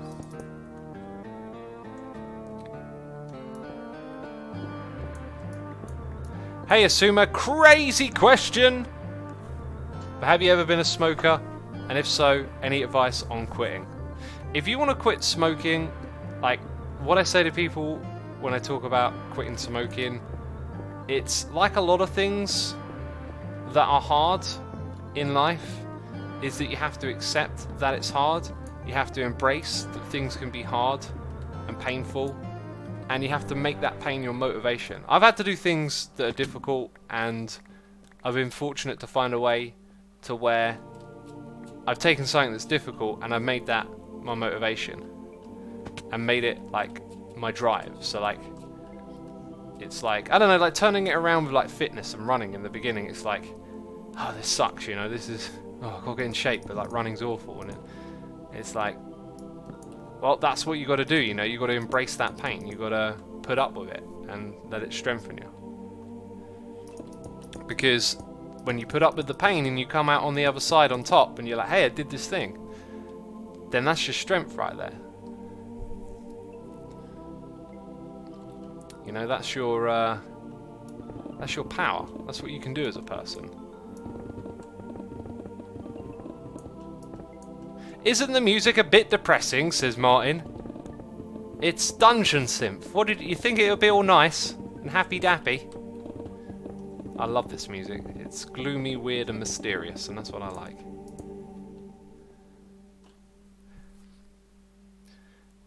Sadie says, I'm addicted to stories in a way that I have to wait for new season or something. I literally have withdrawal symptoms. Quitting is nigh impossible in my case. It's interesting that, like, do you mean like watching stuff like on Netflix or whatever? Because I like to be engrossed in a good Netflix series, and then when your series ends, you kind of like feel that thing like, oh, I need to replace this with something. I mean, the real answer to that is like to have a bit more of like an introspective look at yourself and asking, like, is this really like the root, like what is the root of those feelings? Like, why do you need that? Why does it have to happen right now? Like, sometimes there's some insights or answers there, sometimes not. But what I do with it is if I get into something, I know I'm going to be invested, so I try not to getting sucked into like watching back-to-back episodes. I always try and keep it broken up, and then you enjoy that show and you don't binge on it, and you can think about it and look forward to the next bit, and it lasts so much longer, and then you know you don't have to spend as much time like researching something good to watch next. You know, try and drag it out a bit is what I do, I guess. We got a noise in here from Chicken Eater 15 saying, "Hey man, been watching a long time and just learnt the bits thing. Time to share a bit of love." Appreciate you doing that. Thank you so much for the bits, Chicken Eater. I thank you for your support, and I hope you're enjoying the stream. Yellow House says, "Oh yeah, X, the new job is pretty good. It's physically exhausting, but that probably just means that it's healthy." Yeah, as long as you're not putting your body into like any unnatural positions to do stuff, it should be pretty good. All good in the hood, hopefully. Right, I need some more, yeah, I need some more of that. Right, now we're getting somewhere. Hang on a minute. So I have this with that. Oh, yeah. Some of this, some of that. Some of these, some of those. Why am I so cryptic all the time? Okay, so put them back in there. Yeah. And then all of that. Yum. I don't know what I'm even saying now. Just talking nonsense, I am. Did we use up a whole box of that? My goodness me. There's fortunately some more lying around. That's not how I want to do that. Let's actually grab that and grab those. So, swing those around here. Like that. And then we will literally be left with one. Cool. Too cool for school! No one likes it when they say that. Silver Meath says, "Hey X, what should I make for dinner?" You should make food! Ding ding ding! It's the correct answer. Don't worry, I'll do what I can to take good care of my body, at least until it becomes easy to get replacement parts, says Yo Harold. Replacement parts, eh? Oh. Right, let's go and sort this out over here. Do you eat Oreos with or without the shell, X? Says Goodleman Spice. I just don't eat Oreos. That's not food. I'm going off treats lately a little bit. It's really weird. I've definitely found myself going off ice cream.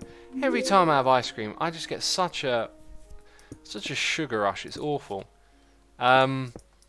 What did I have the other day? Maple syrup? That didn't work out very well. Just got a headache and a sugar rush. It was like, ugh. Now I feel lazy. I've not been enjoying just trying to think of what treats like usually come my way. I've really been enjoying good wholesome puddings, right? Like apple crumble. That's what I've been enjoying. That's what I wanted. Waffles. I had waffles with natural yogurt. Oh my goodness me, that's great. That's the kind of desserts I'm liking now. I just feel myself withdrawing from the sugary stuff again. So I've treated myself a bit, and now I just get the kick out after I have something sugary. Wow, we have now put ourselves in a position. This is like the home stretch now.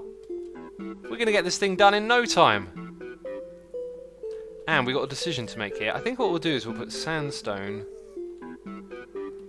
Yeah, the sandstone will come forward a bit, and we'll have a strip of it going across every now and then. That's awesome. Okay. I like it. That one thing else is I keep forgetting you're actually in shape and eat healthy. I love it. I constantly talk about and encourage it, right? But this week I've done 2 double workout days, and it's just like the gift that keeps on giving. Good health, it gives you such a buzz and a sort of baseline of feeling in which to operate on top of, you know. It's like however you're feeling, it can be this much better if you just take that time. I heard this quote that's stuck with me. It's stuck with me so well that I can just, just like that, off the top of my head, I can remember it, That's how well it stuck with me. I can remember the sentiment of it, for sure. What is it? Goodness me, I can't quite put it together in my head. I think it's something along the lines of fitness is rent and the rent is due, right? Something like that. You know, it's always due every day. You always got to be on top of it. You always got to do it. Oops. I like that quote. You got me back to working out, X, says Talbot. Excellent. Excellent. Keep at it, man. Keep at it. Make sure you warm up and stretch before you do your working out as well. Like, now that I'm getting back into it, after recovering from injury, I'm so much more invested in, like, right, I want warm-up time, I want to learn how to warm up each of the muscles. I've been, like, learning so many different things about what to do. I've been refining my workouts and learning some new moves and stuff as well. I've done a shoulder and chest one this week. Very light, just getting myself gently easing back into it. And, man, I love it so much. It feels so good. It feels so good to be doing it again. And my chest, my pecs have been so sore for the last few days. It's been crazy. Pink Adinka Link is here subscribing. Pink Adinka Link, I like the username. That's awesome. Yoix, how come you're British but you say math, not maths, and other Americanisms? Is it because of internet culture? Yeah, it's probably just because of the nature. I mean, not even internet, like pre-internet. A lot of our television is Americanized, so yeah, it's just the cultural boundaries crossing over, right? Hot Blue and Luminous says, where do you learn all this fitness and stretching stuff? I learn it on YouTube, and when I first got started, it was a lot of like bro science on YouTube, but recently there's been like this emergence, or at least I've found my way to these very scientifically principled trainers who deploy like proper scientific studies into their workouts and bring you like open assessments of this thing. Like it's so inherently obvious that like the good information is emerging. You know, because like if someone tells you like, here, go work out, do this and that, right? You can do something that's maybe not the best exercise, maybe a little bit risky, but if you're brand new to it, like you'll get the benefits of working out and stuff, but then doesn't necessarily mean you're doing things in the best way in several respects, in terms of safety, in terms of gains and other aspects as well. And it feels like a lot of the channels that I learned how to work out from have like fallen wayside to much smarter people in the ecosystem. And it actually makes a lot of sense when you think about it, right? Like there's this emerging market of information on YouTube. People make a living from it. They build channels, they make videos, and then the people that got there first were looking to book sponsorships and kind of coming at you with not the best information, and now the better channels are starting to rise up and take over. Yellow House says, "Oh my days, bro science is absolutely hilarious." Yeah, it can be comicalized. I'll give you that. There's some aspects of the whole, like, what was it? Bro splits are actually pretty good workout routines. But I don't work out like anything I've seen anyone else go for. I keep wondering if I should like revise what I do and do it different, but I found a way that works for me that's just so, I don't know, like I can just do it and it's great. I enjoy it. I basically stack together 5 to 6 different exercises. Okay, like 10 to 12 or 10 to 14 rep range. And, you know, I do progressive overload steadily over time and up in the weights. And I change it up a little bit from, you know, maybe like after doing the same routine for 6 or 8 times, I like, you know, change it up a bit. But what I do is I just stack these things together and I just hit them 7 times over again, right? And I have like 30 seconds rest in between each thing, in between each set. So going from one exercise to another, no rest, just that one, that one, that one, that one. But I don't see anyone on YouTube advising to do it that way. That's how I learned to do it from one of those like bro science channels back in the day, and it totally works for me. But it's probably not the most effective way to do it, but it just works for me, and I always hesitate to change that. TC Naf Burner says super set. Yeah, I don't think it is though, because when you're doing supersets and drop sets, you're kind of working off of your 1 rep max, and what I don't do is I don't figure out what my 1 rep max is. I just go with something that exhausts me, that's challenging, but I'm going to be safe and comfortable with, and I don't like try and figure out what's the absolute maximum I can push myself or anything like that. Yeah, I play it safe. By the way, we've got noises in the ear from Pinkadinkalink. And Pinkadinkalink again, gifting subs to Island Lily and the Martin27. Thank you ever so much for gifting the subs and supporting the community. I appreciate that. Thank you, and I hope you enjoy the stream. Logan Jones in chat is asking, why did the Hermitcraft get corrupted? I'm not aware that the Hermitcraft got corrupted. Was it corrupted by an evil force? Are you thinking of Evil Asuma? You know. And another one! Pinkadinkalink is here, gifting the subs to MC Raul Original. MC Raul Original. That almost sounds like a rap name right there. Oh, speaking of rap, jeez, I heard a great rap record the other day. I only listened to it once and I feel like talking about it. It hit me like a slap in the face. Pingadingaling, thank you so much again for gifting the subs. Very kind of you to do that for the community. Sproga Free says, some guys on fitness subreddit have started telling people to do just what they like. Increase 5 lbs every 1 to 2 weeks and stop doing that when it gets too hard. Yeah, I mean, that kind of sounds sort of reasonable-ish, like to... Oh, we got a sub-bomb rolling in to increase, but... Yeah, I mean, it doesn't sound dangerous. As long as you're deploying the right sort of form, your technique's good, and you're maintaining good time under tension, then it doesn't sound like a terrible strategy, because you're going to get to that place where you're comfortable, but you're pushing yourself, right? Anyway, we're getting a sub-bomb here. We've got to read this out. Is it the Martin or the Martian? 27 is now gifting subs in return. Oh, thank you ever so much for doing this, peeps. So if you hear your name being read out, we got Ellis VDV, Simon Blue 8, It's Reveline, Griffian 77, Faust X Frost, and Alva Doodoo XD. That's actually from Pinkadinkalink. And Pinkadinkalink again to Boston 419. I can't keep up. Jeez. It's a sub train, says Batman. Yes, Batman in chat hanging out with us. Where's Robin? I don't know. The Martian, Pinkadinkalink, thank you so much for supporting the community. Truly do appreciate that. The Card Slayer says, as a sports student, your program is fine.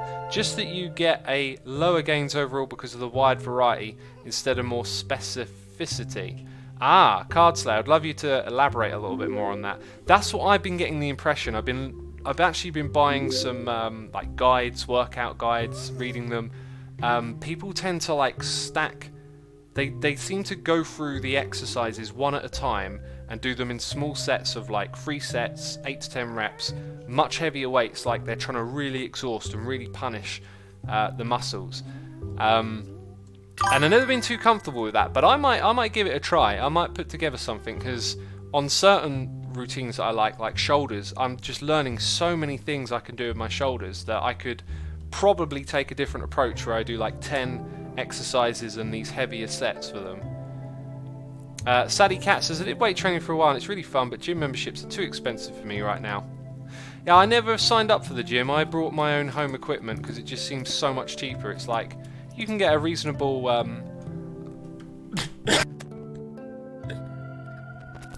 Oh, emergency mute there. I got a barbell, dumbbells and bench for like £100. That's 2 months of gym membership.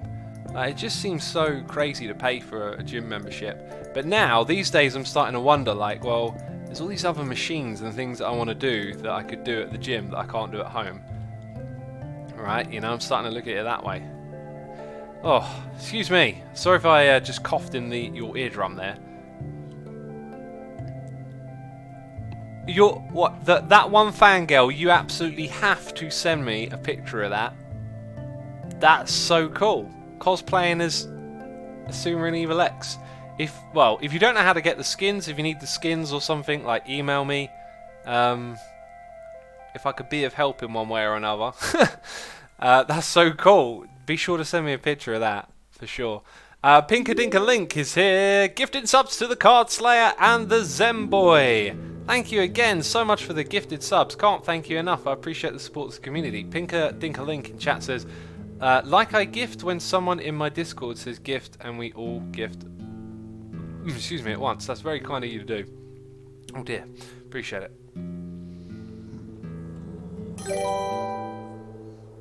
And we got Mr. Tony Fish resubscribing for 12 months as a Goldie Face in the chat and on the screen. Thank you, Mr. Tony Fish, for the continued support. I appreciate it. We don't need to keep walking all the way back here, basically, do we? So I think it's a little bit of a tidy up time for my inventory as we head to the end of the tunnel. Let's get the ones in the shulker box. The ones that go in there, at least. Not the ones that don't go in there. That make no sense. Right.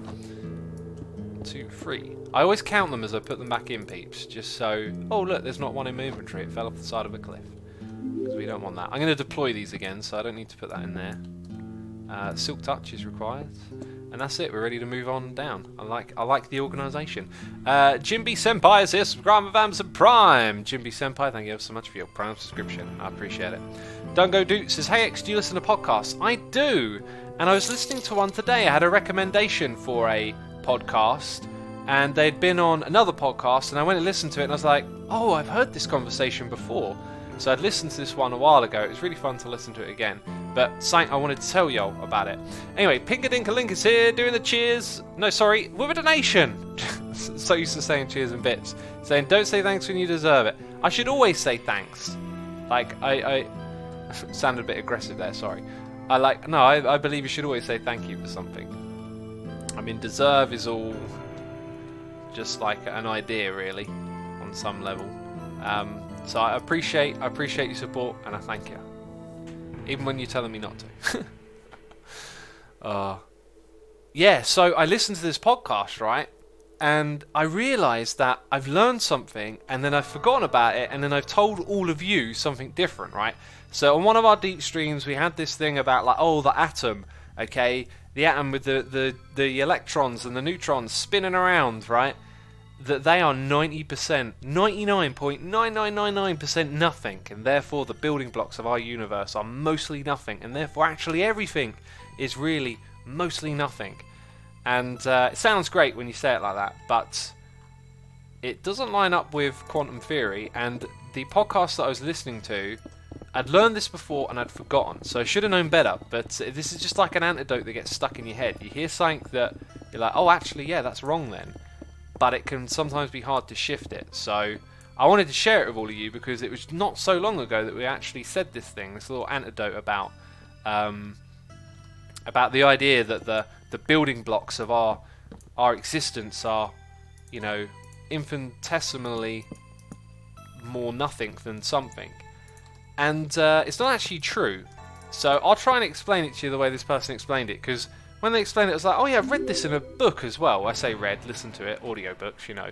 So the idea is that down at the quantum level of like atoms and down at that level, when you observe something, you see it in like a fixed position, whereas actually it's effectively not in a fixed position.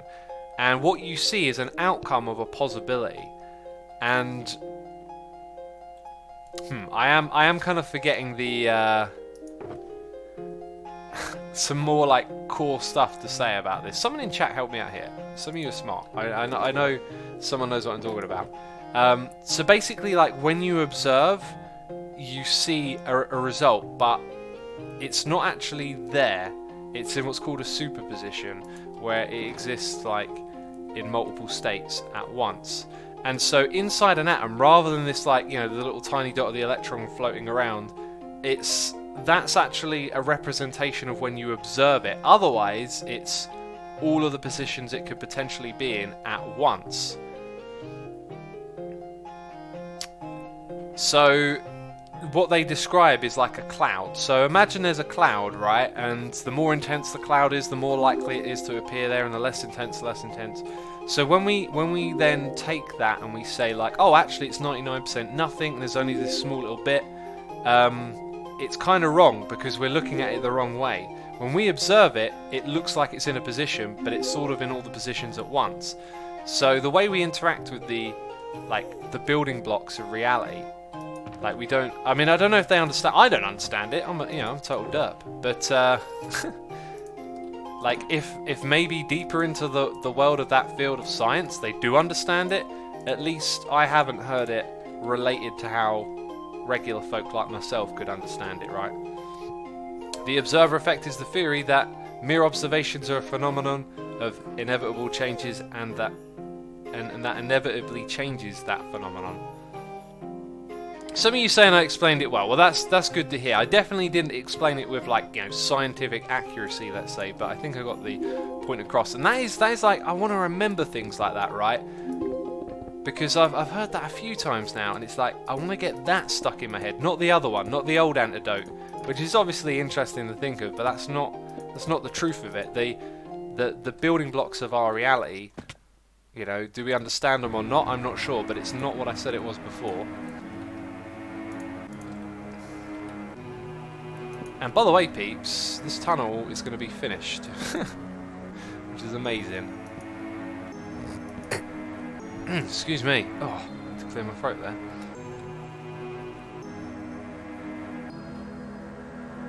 If you shine a radar off a car to measure its speed, you're hitting it with your radar. Yeah, I guess so. Yeah, you're influencing it. Anderium says, quantum mechanics means that an object, electron, proton, can be in multiple places at once, with some places being more likely, but when you observe it, it can only be in one place, so it collapses into only being in one place. This means when you check it, it seems as if it's 99% empty, but that's only the observed part. When not observing, the objects can be pretty much everywhere with a small chance. Can they do experiments where they observe multiple locations at once, or would that, by observing multiple locations, be multiple tests, if that makes sense? Anyway, like, it's fascinating. I love it. I love all of that. It's so mysterious and bizarre. The Martian says that's the observer effect. It's not a fancy philosophical thing. It just means to observe something you have to touch it. Yeah, for sure. Oh, lava! Oh, jeez! It's gonna kill me. Did I get it? I felt like a... Oh, God! I felt like a place of block. NoMal71 has subscribed. NoMal, thank you ever so much for subscribing. I appreciate your support. Hope you are enjoying the stream we're doing here today. On the Twitch.tv/theAssumer. Hit the follow button. Oh, whatever. Right. Let's get down here and do this next bit. Right, so after this, like, this is still quite a big design for this tunnel. I might suggest to Fools that we, like, eventually make the tunnel smaller, because I'm not going to be very motivated to go too far beyond my own area, let's face it, right? The next place is the Mesa, like the clay mining area. And that's it then, I think. I don't think anyone else's base is out there. Right, I think we put that there, yep.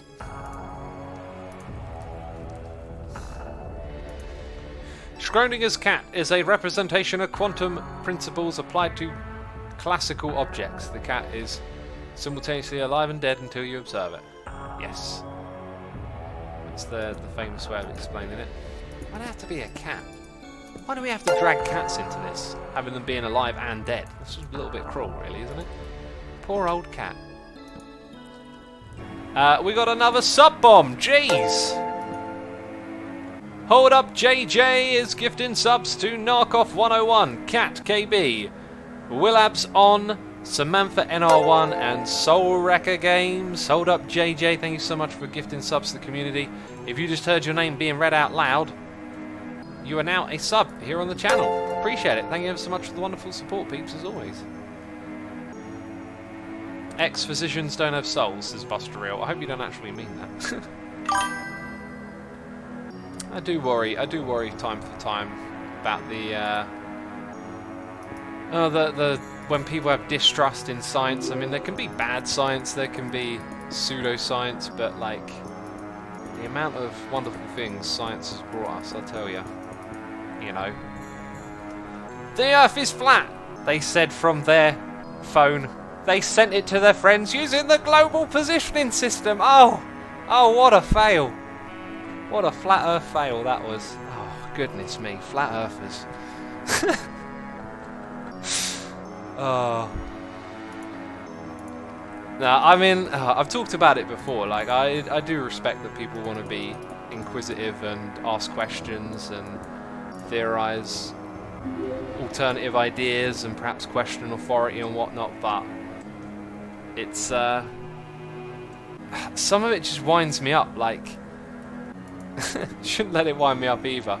Like this woman who's like a flat earther, and she's going to do her own scientific investigations. And I thought, well, that's kind of fair, you know. Like, you're looking into stuff, you're trying to learn, and your distrust is in with the people who supposedly are the learned, right? So you're starting from a place of starting over again.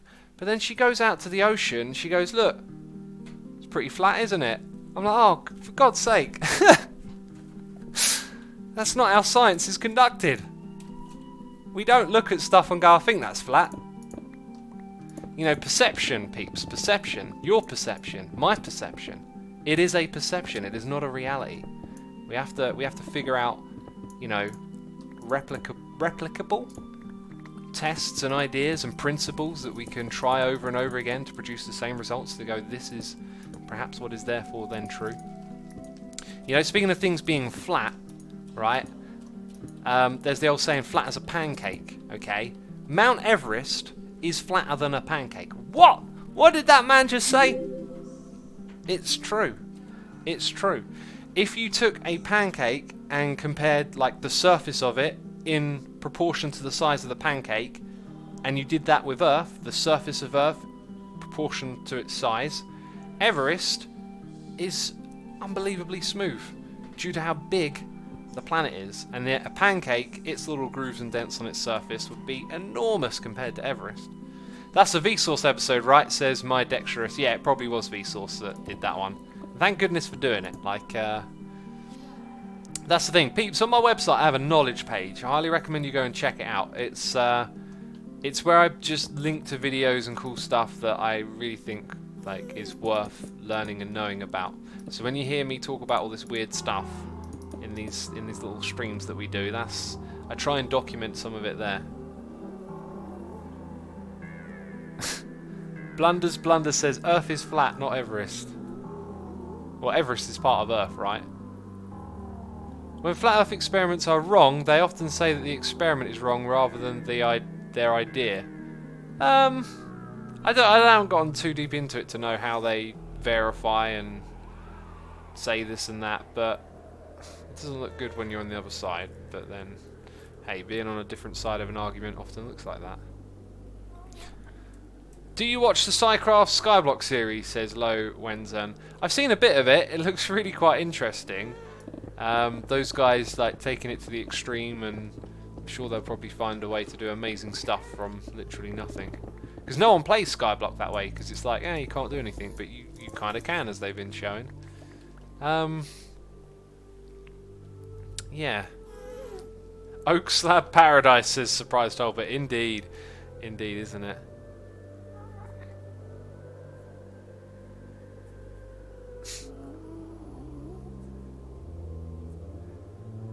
Right, peeps, I think I'm going to wrap the stream up here. I was just reading chat for a second there.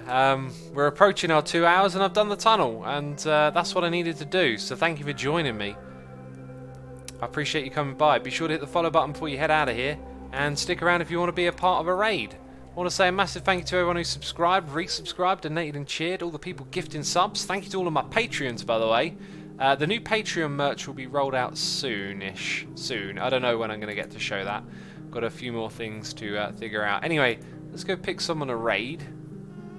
I think today we'll do a random Minecraft channel. So I don't know where I'm sending you, but I hope that you enjoy it. Also, Tron 2KSA resubscribed 4 months. Thank you ever so much, buddy. If you're still there, I appreciate it. I'm gonna go look for someone with not a lot of viewers. And how about this? How about this person? Okay, right. That's it. Thank you for watching.